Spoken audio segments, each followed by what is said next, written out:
सभी को नमस्कार। मैं सुशीला संस्कृत स्टडी क्लासेज में आज आपके लिए वर्ण विचार टॉपिक लेकर आई हूँ। वर्ण विचार। वर्ण न क्षरन्ति इति अक्षरः। अक्षर अर्थात न मानी नहीं, क्षरन्ति मानी क्षरण होता है, नष्ट होता है। अक्षर है वो क्या है? अक्षर है अर्थात जिसका क्षरण नहीं होता, जो नष्ट नहीं होता, वो अक्षर है। अक्षर का लिखित रूप ही वर्ण कहलाता है। यथा ए, आ, ई, उ, क, च इत्यादि बहुत सारे वर्ड्स। उसके बाद में हम देखते हैं कि संस्कृत में वर्णों का 3 प्रकार से वर्गीकरण किया गया है।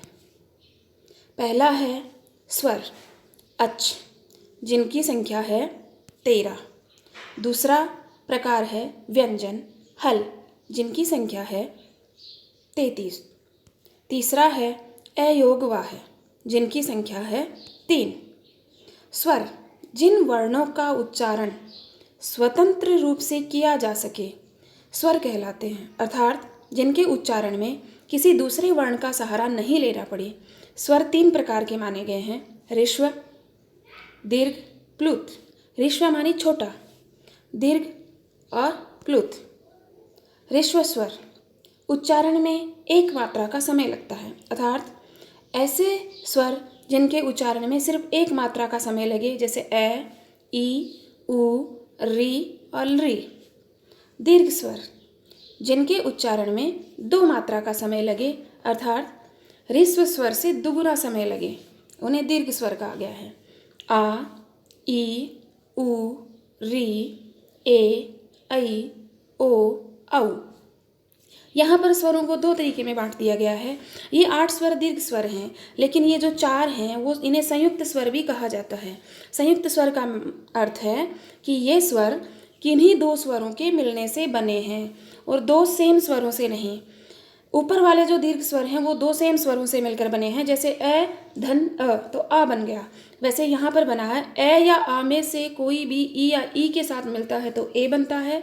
ए या आ के साथ अगर ए मिलता है तो ऐ बनता है। ए या आ के साथ अगर उ या उ मिलता है तो ओ बनता है। ए या आ के साथ अगर ओ मिलता है तो औ बनता है। प्लुत स्वर उच्चारण में 3 मात्रा का समय लगता है, यथा ओम। निष्कर्षतः ऋस्व स्वर 5 हैं, दीर्घ स्वर 8 हैं और कुल स्वर हमारे हो गए 13। व्यंजन जो स्वर की सहायता से बोले जाते हैं, जिनके उच्चारण में हमें स्वर की सहायता लेनी पड़ती है, व्यंजन कहलाते हैं। यथा क, च, द, ब इत्यादि। क में क, अ स्वर मिला हुआ है, इसलिए पूर्ण क बना है। अगर का बना है तो क में आ स्वर मिला है। ऐसे ही च में ए स्वर मिला है तो च बना है। ऐसे ही द में द धन अ तो द बना है। उसके आधार पर उसी के आगे उच्चारण के आधार पर व्यंजन के 3 प्रकार हैं। स्पर्श व्यंजन, जिनको हमने 25 माना है। अंतस्थ व्यंजन, जिनकी संख्या 4 मानी गई है। उष्म व्यंजन, जिनकी संख्या भी 4 मानी गई है। और ये कुल मिलाकर टोटल होते हैं 33। स्पर्श व्यंजन अर्थात स्पर्श व्यंजन वो कहे गए हैं जिनका उच्चारण करते समय जिह्वा हमारे मुख में कहीं ना कहीं स्पर्श करती है, चाहे वो तालु को स्पर्श करे, चाहे वो जिह्वा दंतों को स्पर्श करे, चाहे वो मूर्धा को स्पर्श करे। इसमें सबसे पहले है क, ख, ग, ड़ अर्थात क वर्ग। दूसरा च, छ, झ, ज, य अर्थात च वर्ग। तीसरा ट, ठ, ड, ढ, ण अर्थात ट वर्ग। त, थ, द, ध, न अर्थात त वर्ग। प, फ, ब, भ, म अर्थात प वर्ग। यहाँ पर वर्ग का मीनिंग है कि अब अगर आपने क वर्ग बोला है, इसका मतलब है कि क, ख, ग, घ, ड़ ये 5 वर्ण गिने जाएंगे। ऐसे ही च वर्ग में उसी के 5 वर्ण आएंगे, ट वर्ग में उसी के 5 वर्ण आएंगे। तो वर्ग का मीनिंग यहाँ उस ग्रुप से है। उसके बाद में अंतस्थ व्यंजन।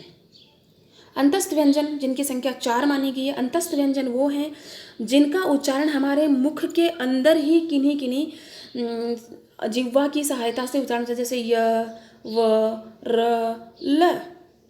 ऐसे ही आगे हैं उष्मा व्यंजन। इनका उच्चारण करते समय हमारे मुख से उष्मा अर्थात हवा बाहर निकलती है।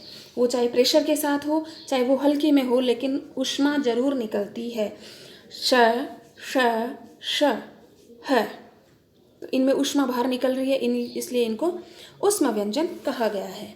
उसके बाद में वर्णों का जो तीसरा भेद है अयोगवा है। इसमें दो माने गए हैं। पहला अनुस्वार, जो हम शिरोरेखा के ऊपर लगाते हैं, उसके और दूसरा है विसर्ग, अर्थात किसी भी वर्ण के बाद में जो दो डॉट लगते हैं जिनका उच्चारण है से होता है। इस प्रकार हमने इस वर्ण विचार का अध्ययन किया है। धन्यवाद है।